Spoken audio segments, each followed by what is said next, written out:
Menyapu tanah medan kami, langit temaram, suasana istana berbeda dari biasanya.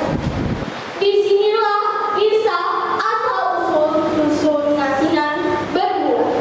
Kisah yang diwariskan turun-temurun di wilayah Kabupaten Sragen. Dahulu kala hiduplah seorang raja yang gagah berani. Ia bernama Aji Saka, penguasa kerajaan Medan Kamulu. Ia dikenal bijaksana, sakti, dan dicintai oleh rakyatnya.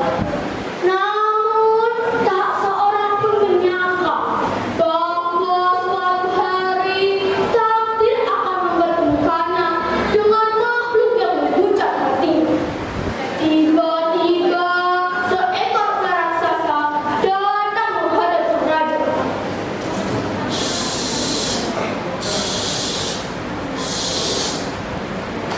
Tubuhnya besar, sisiknya berkilau, dan sorot matanya sangat tajam.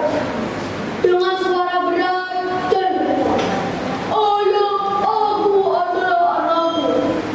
Makhluk itu mengaku sebagai putra Aji Saka. Sang raja terkejut. Mustahil pikirnya. Bagaimana mungkin seorang anak manusia bisa berubah menjadi ular raksasa sepertimu? Dengan tegas